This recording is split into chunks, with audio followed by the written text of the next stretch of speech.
Seguimos con el curso de predicación.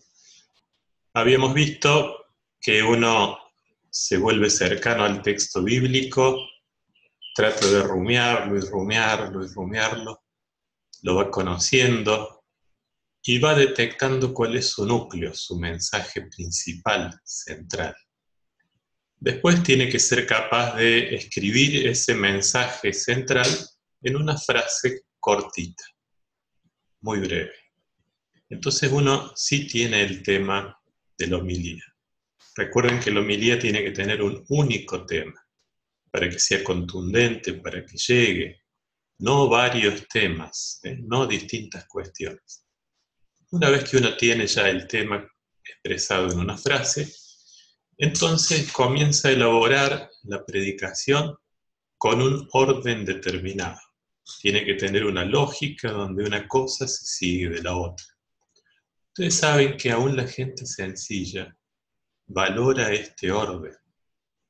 Yo recuerdo una señora que decía, ¿cómo me gusta ese padre cuando predica? Porque yo, que soy sencilla, le puedo seguir el hilo.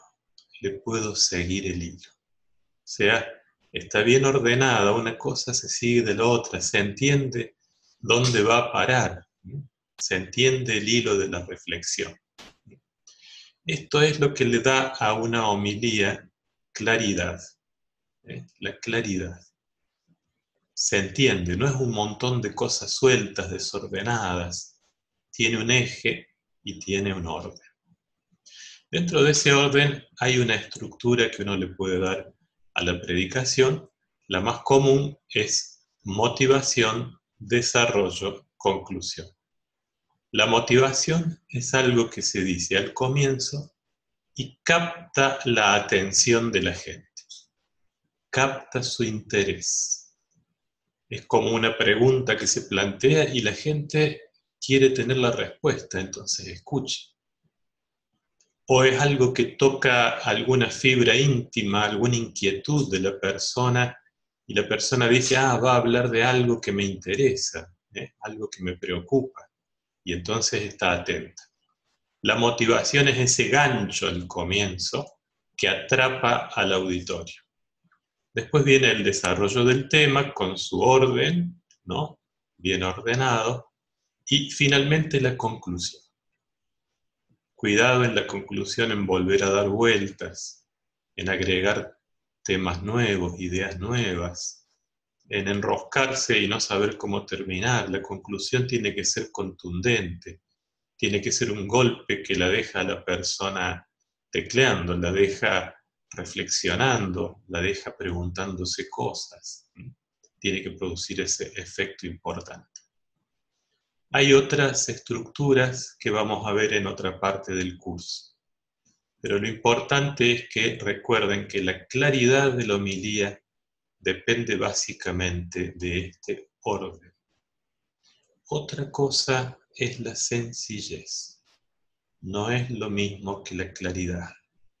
La sencillez tiene que ver con el lenguaje, tiene que ver con la terminología que uno usa. Deben ser expresiones que la gente comprenda, que use habitualmente.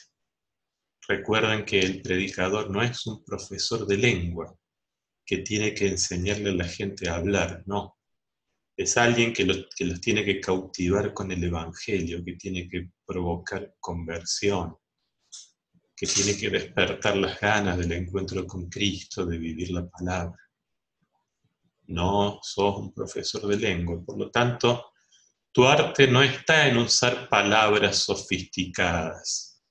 Tu arte está en decir cosas bellas con palabras sencillas. Ahí vas a ser un artista.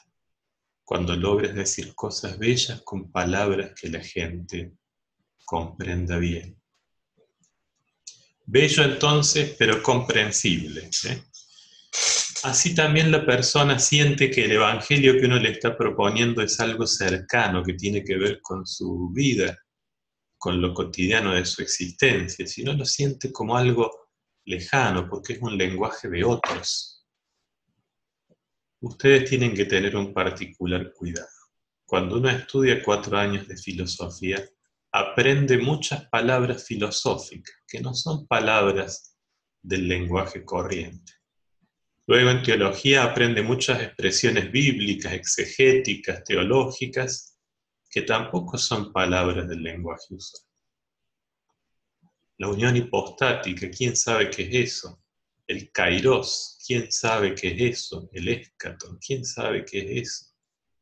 Pero aún otros términos que son cultos, aunque no sean teológicos, hay que evitarlos porque no son expresiones usuales.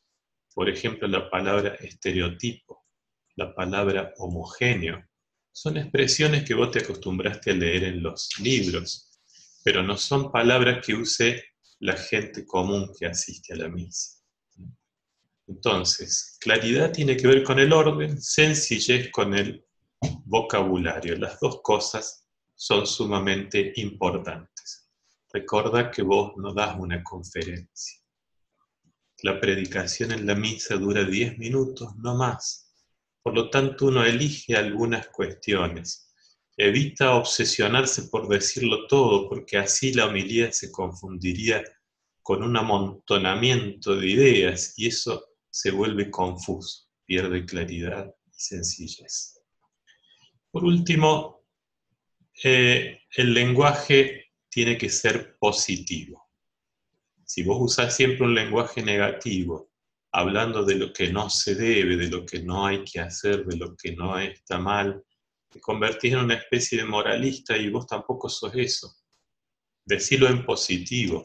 Interesa más mostrar la belleza de la pureza que la fealdad de la impureza. Interesa mostrar lo que atrae, una propuesta del Evangelio que se vea como algo deseable, positivo, algo que uno tiene ganas de buscar. Y usa siempre frases cortas, como los muy buenos periodistas, que son a lo mejor grandes intelectuales, pero usan frases cortas, breves, porque el auditorio no tiene que hacer un esfuerzo enorme por seguir una frase larga, cosa que distrae y cansa. Seguimos la próxima.